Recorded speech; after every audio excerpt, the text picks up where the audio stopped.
private level. New investments will be made in rural America, which has been left behind for too long. Decision-making authority will be returned to state and local governments. Regulatory barriers that needlessly get in the way of infrastructure projects will be removed. Permitting for infrastructure projects will be streamlined and shortened, and America's workforce will be supported and strengthened. As the President has said many times, we will build gleaming new roads, bridges, highways, railways, and waterways all across our land. And we will do it with American heart and American hands and American grit. This morning, the President also released his fiscal year 2019 budget, which addresses 3 of the President's most important priorities: rebuilding our military and funding from our great men and women in uniform, growing the American economy, and ending waste. We look forward to working closely with Congress to achieve these priorities and ensure the safety and security of the United States for generations to come. OMB Director Mick Mulvaney will be answering questions on the budget immediately following today's briefing, so I encourage you all to stick around for that and save your budget questions for Director Mulvaney. I'd also like to add a quick congratulations to the U.S. Olympic team, which is off to a great start. We especially look forward to snowboarders Jamie Anderson and Red Gerard bringing their gold medals back home with them very soon. And with that, I will take your questions. John. Sarah, Rob Porter's first wife, Colby Holderness, spoke with the FBI as part of his clearance process on January 25th, 2017, during which she says that she laid out all of the allegations that have since been aired against Rob Porter and provided the FBI with the photographs that were the turning point in his termination last week. At any time between January 25th of last year and last Wednesday, did the FBI make anyone here at the White House, whether it was at the counsel's office, the chief of staff's office, or anyone else, did the FBI make anybody here aware of the allegations that had been raised against Porter by Colby Holderness and his second wife, Jenny Willoughby? Look, we learned of the extent of the situation involving Rob Porter last Tuesday evening, and within 24 hours his resignation had been accepted and announced. We announced a transition was going to happen, and within hours it did. The President and the entire administration take domestic violence very seriously and believe all allegations need to be investigated thoroughly. Above all, the President supports victims of domestic violence and believes everyone should be treated fairly and with due process. We've addressed this situation extensively, and we have nothing more to add at this time on that topic. The allegations that were raised against him would make him a prime candidate for blackmail, which would lead any responsible person at the FBI to come to the White House to say, just want to let you know, this person will likely never get a permanent security clearance. Was that concern ever raised to anyone here at the White House? As I know Raj addressed last week, we let the process play out. It was ongoing, hadn't been completed, and beyond that, in the statement I just gave you, I don't have anything else to add. Cecilia. Why haven't we heard the President say exactly what you just said right there, that he takes domestic violence very seriously? I spoke with the President. Those are actually directly his words that he gave me Why earlier today. hasn't he said that? He had the opportunity. It's my job to speak on behalf of the President. I spoke to him, and he relayed that message directly to me, and I'm relaying it directly to you. Does he believe Rob Porter's accusers, or are they lying? Look, as I just said, the President, along with the entire administration, take domestic violence very seriously and believe all allegations need to be thoroughly investigated. And above all, the President supports the victims of domestic violence and believes everyone should be treated fairly and with due process. That doesn't answer the question. As I just said, I'm not going to go beyond that. That's where we are right now. Aisha. Does the President still wish Rob Porter well? Does he still believe that he wants him to have a great career ahead of him? Because that would seem... I think the President of the United States hopes that all Americans can be successful in whatever they do. And if they've had any issues in the past, I'm not confirming or denying one way or the other, but if they do, the President wants success for all Americans, and that he was elected to serve all Americans, and he hopes for the best for all American citizens across the country. Jim? What about the President's tweet over the weekend? People's lives are being shattered and destroyed by a mere allegation. It seems like the President was believing Mr. Porter as opposed to his alleged victims. Why did the President tweet that over the weekend? Why is he seemingly defending Mr. Porter publicly? Is it because he has faced his own allegations? Is there some sensitivity there? Is that why that is? Look, as I just said, and I'll repeat it again, the president and the entire administration take domestic violence very seriously and believe all allegations need to be investigated thoroughly. He certainly supports the victims of domestic violence above all else and believes that everyone should be treated fairly and with due process. Is there some The president's simply saying that there should be a due process that should be followed and looked at. Is there tone deafness there? Is there just a being on the wrong side of things? I don't think the president being on, Talk about it on Friday, supporting tweeted due it. process for any allegation is not tone deaf. I think it is allowing things to be investigated and a mere allegation not be the determining factor. He's not taking a side necessarily one way or the other on any specific issue here. He's talking about mere allegations shouldn't be the determining factor for any individual, that there should be due process. I think anybody here, if they were accused of something, hold on, Jim, I'm not finished. Hold on. Jim, hold on. What I'm saying is, I think anybody here, if they were accused of something, would want the opportunity to go through due process. That's all we're saying. The vice president said he was appalled by the allegations. Why did the president not use this as an opportunity to say something like that? Why does he have to speak through you? The president has been clear multiple times through myself and others within the administration that we condemn domestic violence in all forms. He has not said it. Why has he not said it? I'm the spokesperson for the White House and for the president, and I'm saying it to you right Why does the vice now. president have to say it? Why didn't he say it? I'm not sure how I can be any more clear. I think the president has espoused his views on this, and I certainly have His views are echoed and that told them for everyone. He wishes Porter well, and that he believes that people should have due process, but he hasn't addressed the victims of domestic violence at all. That's actually not true. If you were paying attention to what I just read to you, you would understand the opposite. He literally dictated that statement to me, and so I'm not really sure how that's not the president speaking on that Is he afraid to topic. say it himself? Matthew? Two questions, if I may. Does the White House have a rule or policy regarding how long an employee is permitted to operate with an interim security clearance? As we've said, we're not going to get into the details of how the clearance process works. Last week, we went further than we ever have before due to extenuating circumstances, and there's nothing further to add on that front. Look, this is a process that doesn't operate within the White House. It's handled by our law enforcement and intelligence community, and we support that process. It's the same process that has been used for decades for other and previous administrations, and we're relying on that process at this point. I do think that it's up to those same law enforcement and intelligence agencies to determine if changes need to be made to their process. Another topic, if I may, To follow on that, can you say whether the White House is beginning to examine or review cases of staffers who are operating under an interim clearance? I can't weigh in. But Sorry, go ahead. examine their cases more closely in light of the Rob Porter situation? I'm not going to get into the details of the process beyond what we've already said, but I can tell you that we do rely on the same process that has been used for decades, and if changes are thought to be made, that would be made by the law enforcement and intel communities that run that process, not the White House.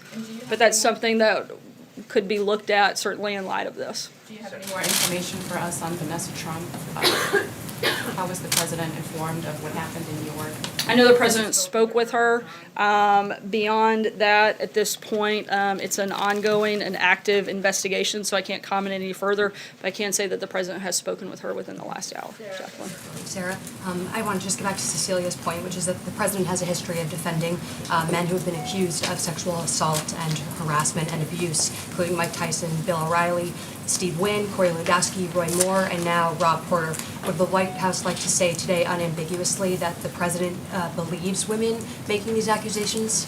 I think the president, like I said, above everything else, supports the victims of any type of domestic violence, but the president also supports due process, and I don't have anything else further to add I just beyond want to get back to the timeline, Sarah. So the Intercept reporter Ryan Grimm tweeted out photos of Colby Holderness's black eye at 1:53 a.m. on Wednesday, and the Daily Mail published them at 8:30 on Wednesday morning. Then the White House sent CBS a statement at 1:45 on Wednesday afternoon, 12 hours after all of these photos were already published and out. Why was the White House still saying that Porter was a man of integrity and honor after these photos had circulated? The comments that were made by members of the White House were based on our personal experience, and we could only speak to the interaction that we had personally had. Sarah, thanks. Why are high-level aides allowed to work with classified information without permanent security clearance? Once again, that's a question that the FBI and other intelligence communities, they make that determination. That's not something that's decided by the White House. It's the same way that it has been. Classified information, given that you have someone like Rob I'm Porter sorry? who didn't have a permanent security I missed the clearance. first part of your question. Can you guarantee that you are protecting classified information, given that you have someone like Rob Porter who didn't have a permanent security clearance? I think we're with doing access and to taking classified every step information? we can to protect classified information. I mean, frankly, if you guys have such concern with classified information, there's plenty of it that's leaked out of the Hill, that's leaked out of other communities well beyond the White House walls. If you guys have real concerns about leaking out classified information, look around this room. You guys are the ones that publish classified information and put national security at risk. That doesn't come from this White House. Is this White House My- jeopardizing national security? Is this White House We take jeopardizing every national- precaution possible to protect classified information and certainly to protect national security. It's the president's #1 priority is protecting the citizens of this country. It's why we spend every single day doing everything we can to do that. And I think if anyone is publishing or putting out publicly classified information, it's members of the press, not the White House. Kushner have his permanent- Sorry, why doesn't Kristen, I'm Jared gonna keep Kushner moving. have his permanent At the end of last security week, clearance? the White House said that there were things that everyone could have done a better job handling this situation. Have you identified anything specific, other than, I know you mentioned law enforcement agencies and the FBI and their process. What about your process? Has the White House identified anything it could have done better in this situation to prevent something like this from happening? I think we're looking at that internally and agree that there are things we could have done better, and we're going to continue to look at the process and the role we all played and how we can do it better. But not just in this. I think every day we come to work and we hope to do a better job than we did the day before, and we're going to keep doing that every single morning we come to work. We're going to do our best to make this day better than the last and make this country better than the day it was before. That's our goal, and that's what we're going to do in every situation. As we recognized last week, there were some things we could have done better, and we're certainly going to look at every single instance in every single thing we do, how we can always do it a little bit better than we did the day before. Josh? Sarah, Tuesday night when the initial story came out, White House praises Rob Porter. Wednesday morning photos come out. White House says this stands by its statement. Wednesday afternoon, the White House continues to praise Rob Porter. The Chief of Staff John Kelly says he acted 40 minutes within knowing the allegations. Can you explain that? As I said, and I'm going to repeat what I said earlier, that we'd learned of the situation involving Rob Porter last Tuesday evening, and within 24 hours his resignation had been accepted and announced. We announced a transition was going to happen, and within hours it did. And in terms of timeline, I don't have anything else to add. Explain that. I can tell you that a conversation took place within 40 minutes, and beyond that, I really don't have anything else to add, Josh. We've reported, and others have too, that Don McGahn over a period of months was told repeatedly by the ex-girlfriend, by the FBI, by others in the White House about these accusations and didn't do anything. Can you explain why no action was taken by Don McGahn, the chief White House lawyer?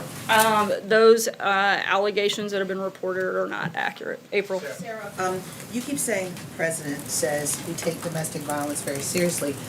Moving forward, how seriously will he take it? What will he do to raise awareness about it, combat against it, particularly as, again, I asked this last week of Raj, as this administration ended the Violence Against Women office, as well as closing down the Women and Girls office, what will be new and different as it relates to combating this? I believe there's an individual that is in the nomination process to run an office specific to domestic violence. And when we have that process completed, we'll make that personnel announcement, but we are in process of doing that. And another question really fast on infrastructure. Infrastructure is about jobs, job creation, and you're talking about rural America.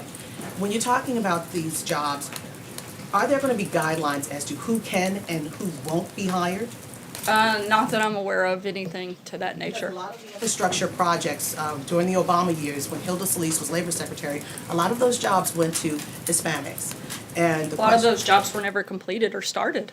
They were announced, but nothing ever happened on them. We're expecting a very different result to actually announce and complete projects versus just announcing and doing nothing. John? Thanks a lot, Sarah. I just wanted to get you to clarify something. I think you answered this, but I just wanted to have you clarify it if you could. It's about the White House counsel, Don McGahn. Are you saying that the White House counsel never learned until last Tuesday that there was any allegation of any sort that was ever leveled against Rob Porter? Again, I'm not going to go into the specific details of how the process works, but I can say that we learned of the extent of the situation. Who's we? Because I want to get to Don The White McGahn House, specifically. the White House generally. To Don McGahn specifically, though, had he learned at any time before last Tuesday, when this story was broken by the Daily Mail, that there was any allegation of any sort leveled by any person against Rob Porter?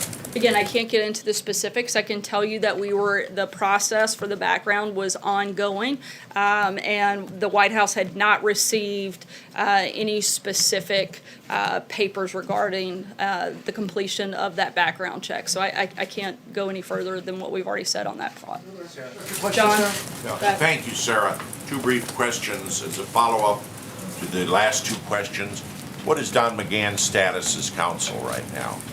I think the same as it was 2 weeks ago, 2 months ago, a year ago. He's the head of the White House counsel, and I have no indication to see differently. All right, and the other question is, Senator Corker said last night he was reconsidering and possibly will reverse his decision not to seek re-election.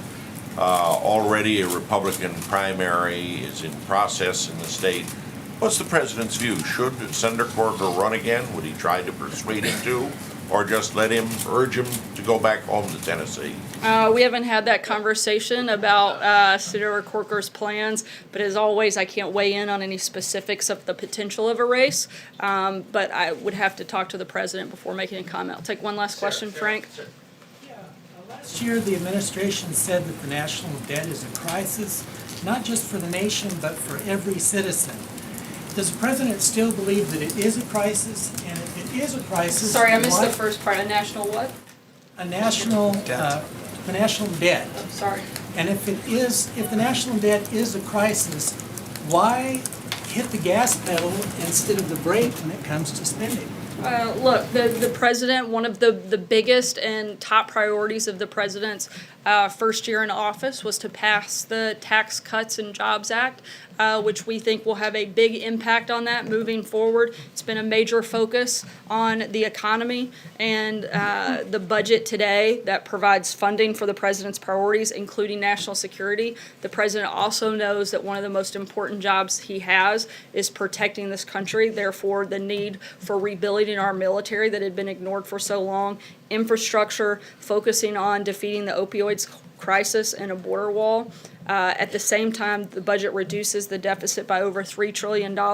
This budget not only funds the president's priorities, but puts the country on a path to restoring fiscal discipline. I'd encourage you to stick around and talk to Director Mulvaney, who'd be happy to go into more detail on the budget and other things regarding that here in the next bit. Thanks so much, guys. Sarah, when will he be out here? When will the president come and do a press conference here with us?